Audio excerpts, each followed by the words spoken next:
Welcome back to Breslov campus. About the power and the preciousness and the value of Shabbat. There was a Breslover elder named Rav Nachman Goldstein of Cheren. He was known as the Cherener Rav, a very, very big, distinguished person in the Breslov movement about 150 years ago, even more. He was a disciple of Rav Nosson. This scholarly man wrote a book called You Guard Shabbat. In this book, You Guard Shabbat, he connects every lesson or every major lesson of Rabbi Nachman's Likutey Moharan to Shabbat. He shows how the concepts of Shabbat are found in every single lesson in Likutey Moharan. So they say about him that when he finished writing this book, he took upon himself not to sleep anymore on Shabbat. He said, after writing this book and getting a bigger depth on the greatness and the power and the holiness and the preciousness of Shabbat, I can no longer sleep. And he would say, someone who keeps Shabbat is called a Shomer Shabbat. Right? They say, are you Shomer Shabbos? Are you Shomer Shabbos? Shomer Shabbat or Shomer Shabbos translates as a guard of Shabbat. So he would say the Cherener Rav, if you're a guard, you can't sleep on the job.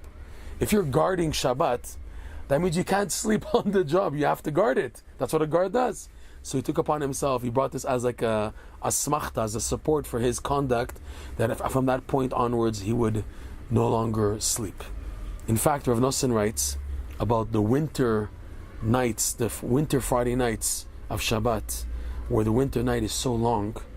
Rav Nosson said what a Jew can tap into on a regular winter Friday night is such a level of holiness, like at the night of Kol Nidri on the night of Yom Kippur.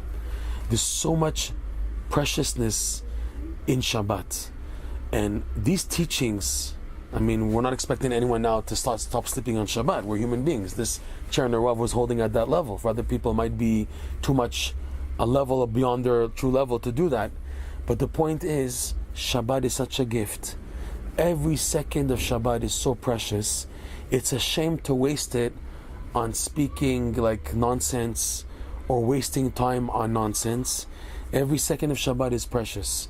That includes the sitting down at the meals, which is the pinnacle of Shabbat, eating the food of Shabbat, singing the songs of Shabbat, being with the family and being interested in what everyone is doing, showing an interest to them, getting a person to feel and make others feel the value of being together on Shabbat, plus the Shabbat itself, the learning of the Torah on Shabbat, the davening of Shabbat, the reading of the Torah publicly on Shabbat.